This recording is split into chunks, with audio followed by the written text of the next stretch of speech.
This is the Morning Swim Show interview segment for Tuesday, July 21st, 2009. I'm your host, Peter Bush, and for the interview segments this week, we're previewing and predicting every race in the pool for next week's World Championships. Swimming World Magazine senior writer John Lone joined me yesterday to break down the freestyle events, and today we're going to tackle the butterfly events for both men and women, and we will do that right after this quick break from our sponsor, the Swim Champions Fitter and Faster Tour.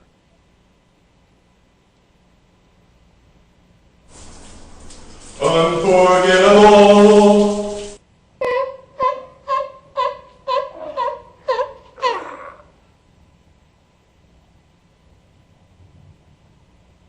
All right, today we're going to break down the butterfly events, the 100 and 200 of each event. We're going to skip the 50s, stick to Olympic events here. But again, a little warning, this is not a perfect science, especially on a year after an Olympic year.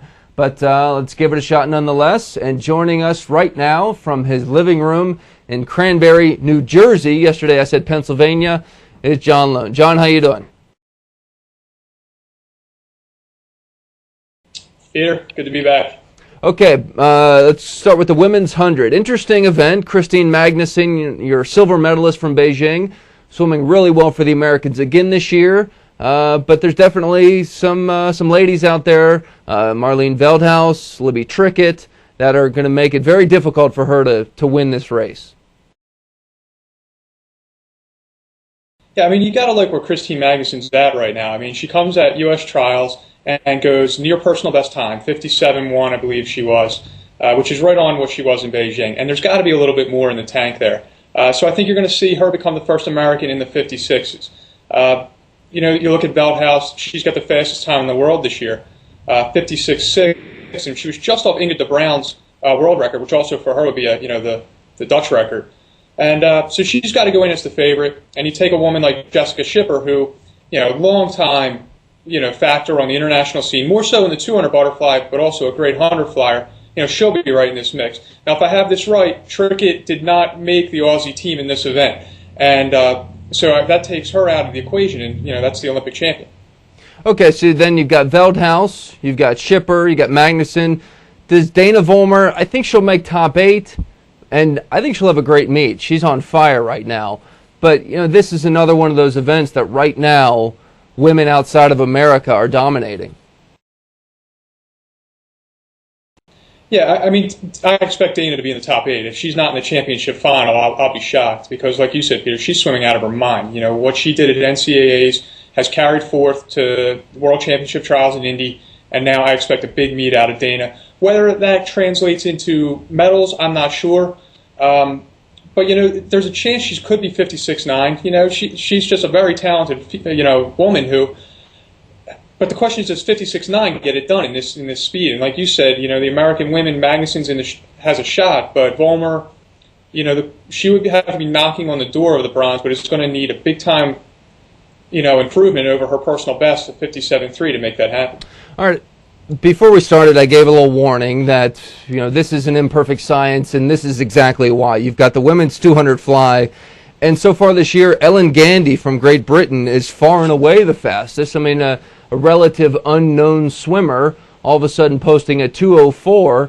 I mean, how in the world do we predict this accurately other than to say, Schipper's got the most experience, you got the Chinese girl who was on the medal stand in Beijing. It's going to be really tough. Plus Kathleen Hersey, I think she's capable of going 2:05. Yeah, this is an event where, this is the one I was most apprehensive about, kind of reviewing here because there really isn't a lot of form to follow with it, I guess is the way to put it. Gandy is one of 3 women, I believe, to be under 2:05 in history, the other 2 being the Chinese, who were 1-2 in Beijing, Lu Jigay and Zhao. But I don't know what to make of this thing, to be honest with you. Jessica Schipper, to me, has to be, listed among the favorites. I mean, she's the one with the most extensive international background. Her portfolio is better than anybody's, former world champion, former world record holder. And so, from the sake of going with the safe bet and from the woman who has the most distinguished career, I guess we'll say, in the event of anybody who's showing up, let's go with Jessica Schipper. But I think you're also right on Kathleen Hersey. She's probably, 2:07, I think she was at U.S. trials. 2:05's there. again, I have no idea what 205. Say she goes 205.8. What does that get you? I think that Not gets a her clue. bronze. I think. It would be great for the United States to see that happen. I hope you're right, Peter. Yeah. Okay. Men's 100 fly. This is one of the most special races of the entire week. Phelps broke the world record. I think he can do it again. But this is really no gimme. I mean, it's 2 lengths, and just because Phelps broke the world record does not mean he's going to win. As absurd as that sounds to some people, Rafael Munoz is legit. You've got other guys like Jason Dunford, Cavich. You know he wants revenge. I mean, I think I'll take Phelps. He's the smart bet, but I think this is going to be really close. Yeah, I mean, I think the storyline that's sensational here is the Phelps Cavich, angle. Obviously we all know what happened in Beijing, where, Phelps, caught him right at the end, 1/100th of a second, kept the whole history-making, run alive, and I think it's going to take 49. I mean, to win this, that's never. Ian Crocker went 50-40 in Montreal at the '05 World Championships. I'm sitting there up in this, up in the media area, thinking that's just the greatest swim I've ever seen. And now here we are talking about it maybe taking a half a second faster than that just to win this event, which would be the 49.9 range. Phelps is going to be behind Cavich and Munoz. We know that. If there's a good sign for Michael, it's that he took out that first 50 in Indianapolis a lot faster than he ever has.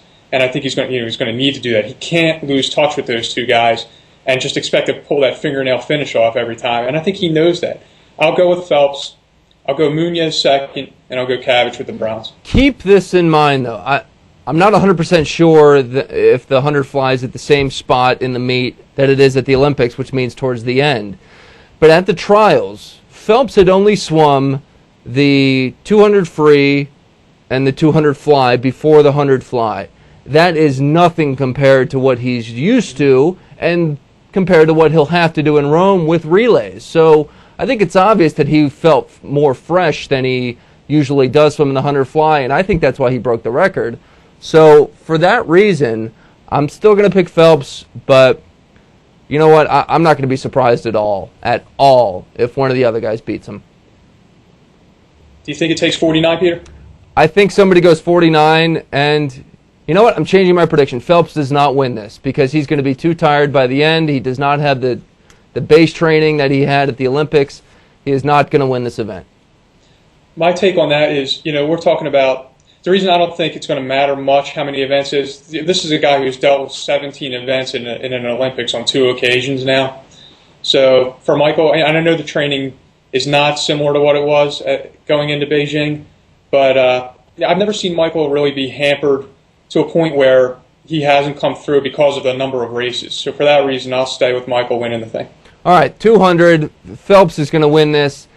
I think he breaks the world record because I think he really, really wants to lower that mark from what he did in Beijing when his goggles filled with water. I think he wants to get that over with and kind of move away from that event because it's not an easy event, even if you're Michael Phelps. No, that's a grind, but I think you nailed it right on the goggles reference there. He was 152.0 in Beijing, and that time did not even sit well with him, regardless that it was a world record. There's that infamous piece of paper that he was always carrying around with the goal times. I think Michael Phelps believes he has a 150.200 butterfly in him, and it's just a matter of the day that it's going to happen. And maybe he feels like, okay, Rome 09 is the place to make it go. Yeah, I think I think 150 point is his goal time. I don't think he can go that this year. I think he can go 151, but maybe he'll swim it a couple more years just to see if he can go 150 or even 149. As absurd as that sounds, I think he can do it, and then maybe hang up that event and say, I've done what I can do. And let's face it, Peter, if he only has a 151 in him this year, well, who's going to touch that? I mean, this is his event. This is the one that put him on the international map. This is the one that jump-started everything that we've seen. And there's not going to be anybody close to him here. I just can't imagine it. All right, that's it for the butterfly events. John, thank you again. We'll see you tomorrow for backstroke. Sounds good, Peter. All right, that's John Lone joining us from the house. Appreciate his thoughts again. We will, again, see you tomorrow for the interview segment of the Morning Swim Show, breaking down all the backstroke events from Rome next week. And our thanks to our sponsors, Swim Champions Fitter and Faster Tour. I'm your host, Peter Bush, again reminding you to keep your head down at the finish.